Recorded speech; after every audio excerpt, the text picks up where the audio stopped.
Um, Welcome to this awesome Google Hangout. I'm talking. I'm Joe Hanson, by the way. I'm host of PBS Digital Studios. It's okay to be smart. And today I'm joined by Kelly Levin from the World Resources Institute, and we're going to be talking about a really hot topic, running through some big issues in climate science. As we speak, there's a huge climate conference happening in Paris that you might have heard a little bit about if you've been watching the news. Some people have called this the most important issue of our time, a moral crisis, something that affects every human being on Earth. And today, our goal, I think, is to clear up a few of the facts, find out what the big issues are, and find out what's going on in Paris. So, Kelly, thanks for joining me. Thanks so much for your invitation. So yeah, they're calling this COP21. Why don't you tell us a little bit about what that is and what these nations are trying to accomplish in Paris? Yeah, so parties from all around the world, countries from all around the world, are coming to put together a new climate change agreement. And they're looking to how to collectively come on a low-carbon trajectory for the future. And that means how are countries going to collectively reduce emissions together? How are they going to adapt to climate change and support those that are most vulnerable? How are they going to provide support for developing countries that need help to be able to make this transition? And countries have been working for years to come to this agreement. They've been negotiating the details, and here we are in Paris, the critical moment at which we're coming together to put this agreement down on paper and hammer out the details in the next few days of what hopefully will be a really new wave of climate governance, of how the world works together to solve, as you said, the most important problem of our time. So this I imagine there's a lot of coffee being consumed, a lot of late nights, but a lot of people I think have an idea that this is all being banged out in this few days. But like you said, this is something that's been going on for years as people try to lead up to this. So, what is at stake in these talks? I mean, it's a very short period of time, but I think it's something that could impact, that will impact, the next centuries of human existence. What's at stake here? Yeah, so I mean, really, the future of our planet and every community on Earth is at stake here. Already, we've seen, as the IPCC report said, widespread and consequential impacts on every single continent in the world, and that's only with a bit of warming so far. And the trajectory that we're headed for is possibly 3+ degrees of warming over pre-industrial times. And if you think about civilization has flourished in this very narrow band of temperature change, and we have never seen anything like this in hundreds of thousands of years. And what's at stake is if warming gets above 2 degrees Celsius, for example, above pre-industrial levels, we'll see much more glacial melt, runoff of big rivers change either in a way that the runoff is much more declined or increased, leading to flooding. We'll see changes in extreme events, both the frequency as well as the severity.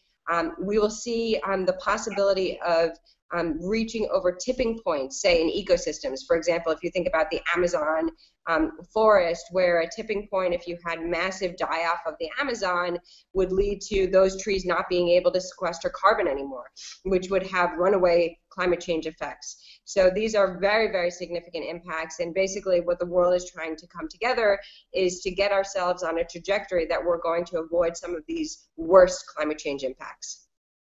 Right. So I want to come back to some of these. These are all things that we talk about in the future.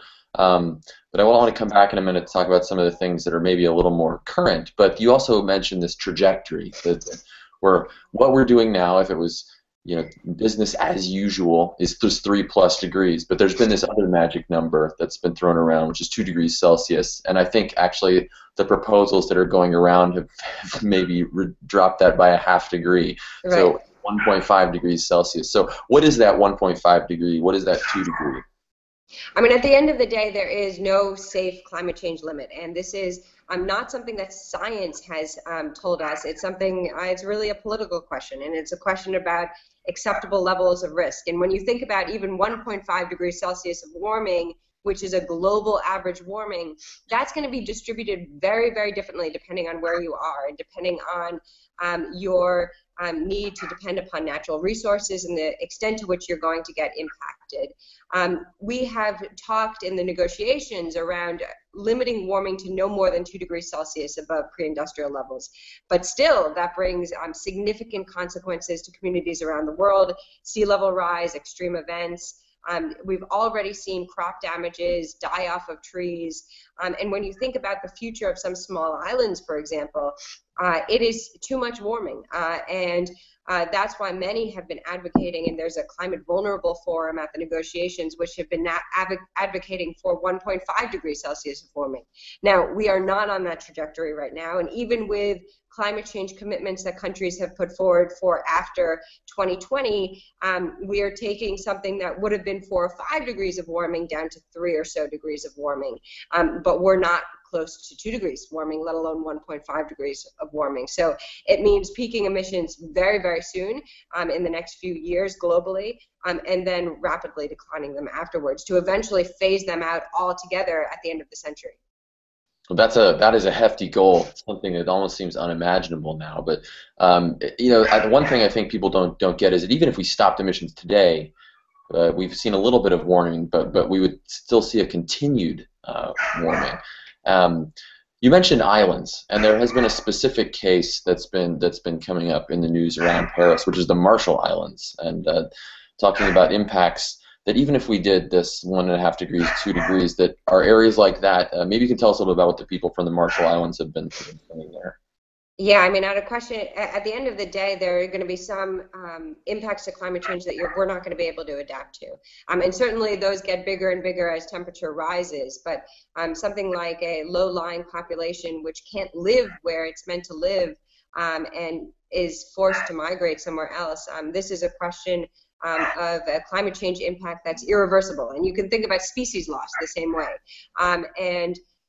This is tremendous, tremendous implications for the most vulnerable communities around the world, as well as some system changes that we could never, ever reverse. So it's a question of how do we actually make sure that we get on a pathway to make sure that those changes are limited and that we support those that are most vulnerable, that are going to be, their identity literally will be washed away with the climate change impacts. I mean, it's hard to think of a higher impact. I mean, you're talking about the sort of the eradication of an entire culture. I think most of us can't really even imagine our home washing away, but literally the entire place in which you live, it's completely unreal. But I think there are things that are happening at home because of climate. Again, we think of these sort of like distant things like Antarctica or Greenland or Africa becoming warmer. We think of these things happening very far away. But can you talk a little about things that people might see where they live in cities and in inland? Yeah, sure. So, I mean, already with the impacts of climate change that we've already had, 0.8 degrees Celsius warming or so, we've already seen significant heat waves, and we can think in our communities around some of those changes. We've seen significant tree dieback. We've seen changes in frequency and severity of storms in line with projected changes.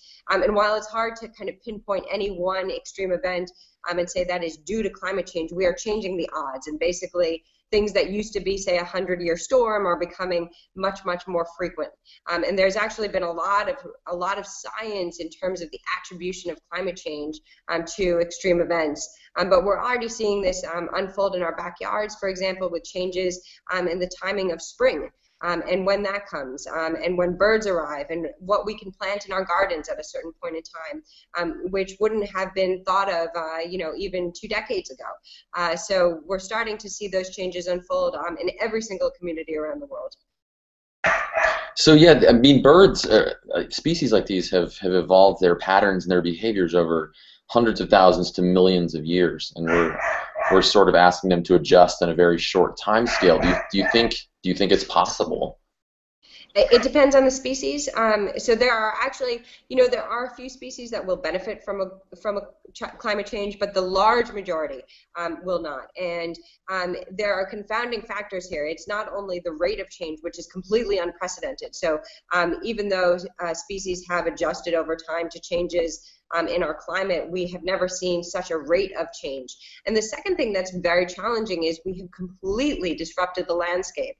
So a lot of what's projected in a changing climate is not only the changes in timing of species, so when birds arrive, for example, but it's also what are the viable habitats for species to live in.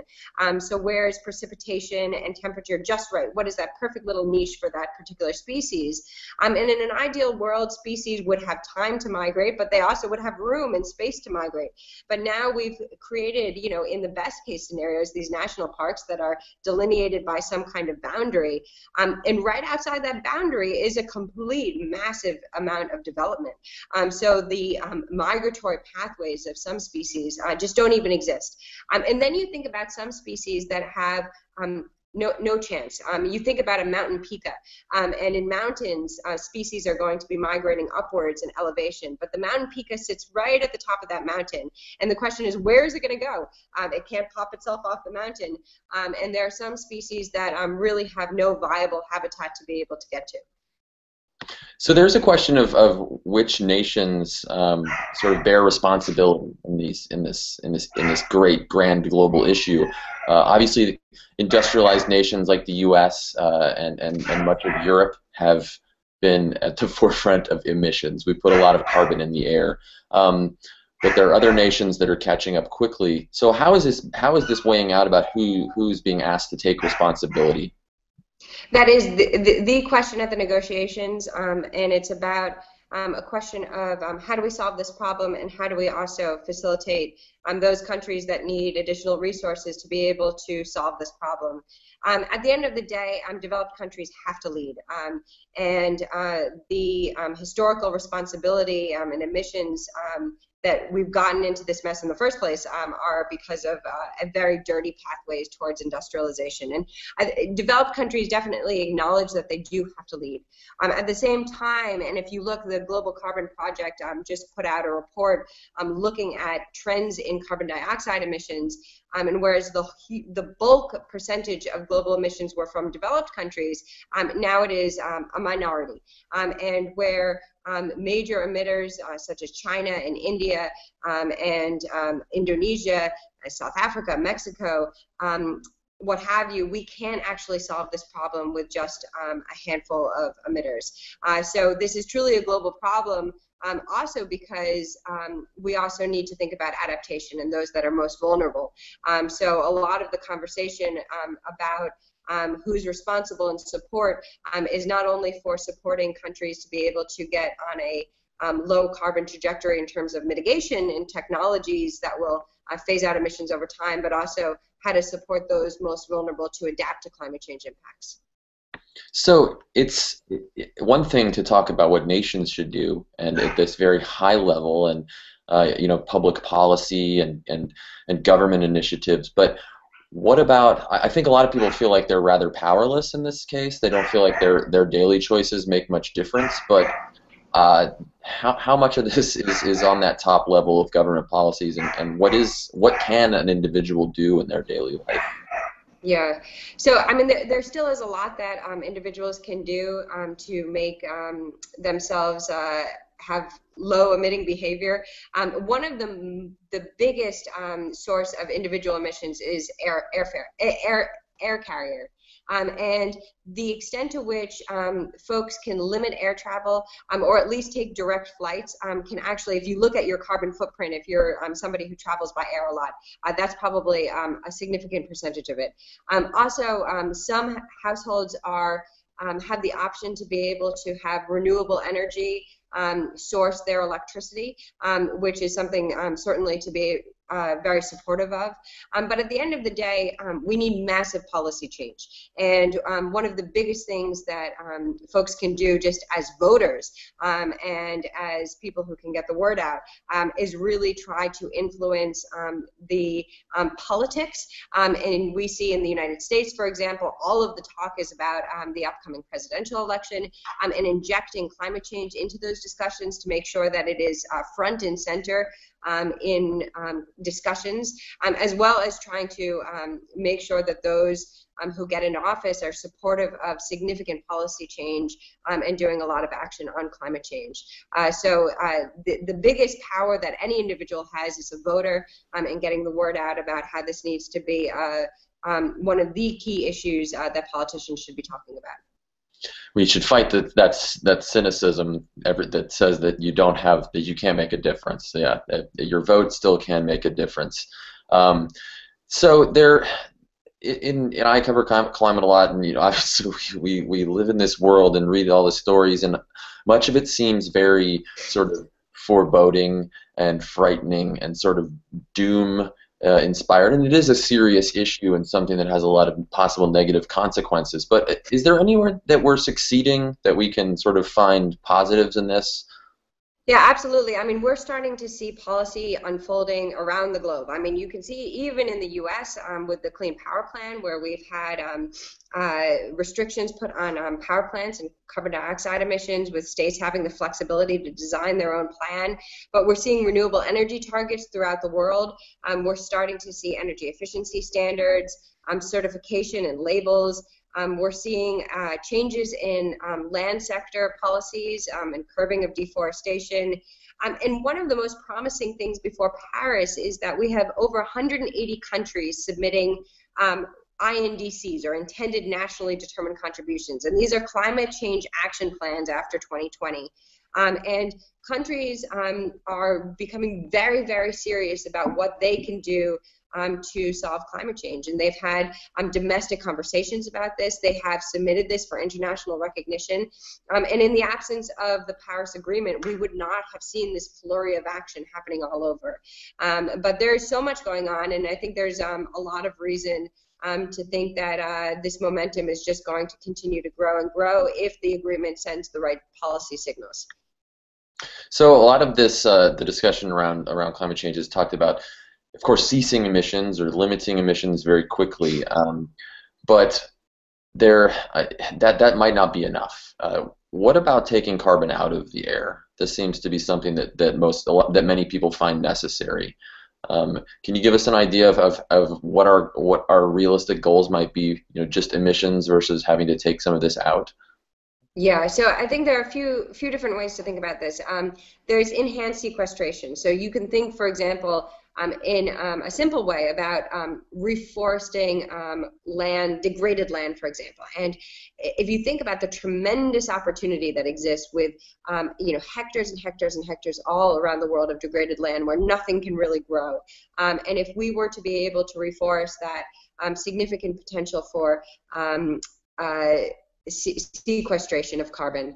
And at the same time, there is this discussion of quote-unquote negative emissions. And basically, this is combining bioenergy with carbon capture and storage. And a lot of the models, if you get into the weeds of them, to get to the 2-degree scenario or even the 1.5-degree scenario, rely on what is called negative emissions. We have never had negative emissions proven at the scale that is required by these models. So there's a significant uncertainty around it. And I think it's a call for as great emission reductions as we can possibly do in the near term, so that we don't have any kind of need to rely on significant amounts of negative emissions in the future, since it's a big gamble and we don't have a plan B after we find that for whatever reasons, whether or not it's water availability or land availability, that we just can't actually produce the amount of negative emissions that's necessary. So this is not the first time that there have been international climate talks, of course. Right. If you could take the temperature there in Paris, what is different about this versus climate talks in the past versus Kyoto and Copenhagen and things places where this has happened before? Yeah, no, it's a great question. I mean, I think that we're in a very, very different place. I think, for one, we have heads of state that are listening. And if you look at the first day was opening with heads of state making announcements, and just the sheer number of heads of state that came. In the United States, we have President Obama, who's trying to make this his legacy. We have the U.S. and China agreeing together, which is truly unprecedented. The fact that they came forward and put together their post-2020 climate strategy together. We have commitments from some of the largest countries to actually peak their emissions and decline afterwards. And this is not just slowing the growth of emissions, but also just actually declining emissions. We have much greater renewable energy production than ever before. And we have some renewable energy sources that are have declined so much in price that they're actually cost competitive in some locations. And I think climate change impacts, for better or worse, are continuing to unfold all over the world. So there continues to be, significant public awareness and much more engagement. And I think that we now also have, significant climate change action plans that countries have put forward in advance of the Paris Agreement. So just a huge amount of momentum and a very different process in Paris to come to the agreement, which is, very, very transparent. That have, as I said, it's been years in the making. So I think that countries are very much on board to try to find a solution in the next few days. That's an optimistic look. And speaking of optimism, I came across a column by Bjorn Lomborg this week, who has been a questionable supporter of climate policies in the past, to say the least, who essentially said that no matter analysis of this, no matter what we do, this is all a dream. This will never work. We can't avoid what's going to happen, no matter what we do in Paris. Very pessimistic take. So where do you see yourself, and where do you see the other people there in Paris versus pessimism versus optimism? Yeah, I mean, I think everybody is if you're in Paris is probably a cautious optimist, because you're really invested in solutions, and I don't buy the argument that this is meaningless. In the absence of the Paris Agreement, we would never see 180 plus countries come forward with their climate action plans. We would never see heads of state one by one making commitments and talking about how climate change is one of the greatest challenges of our time.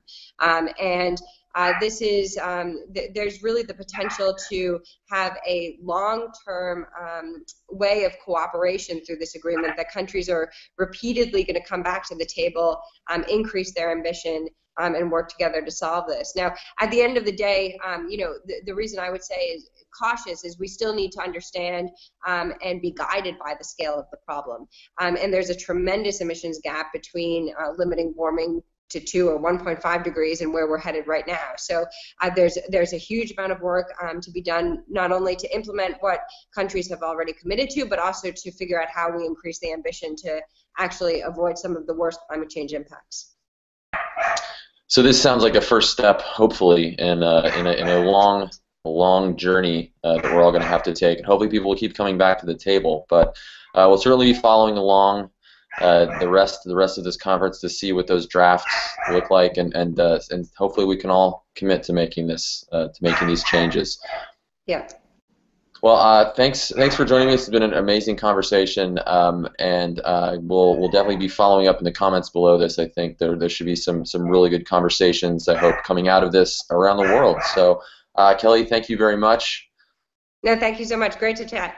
You too, and have fun in Paris. Thank you. All right.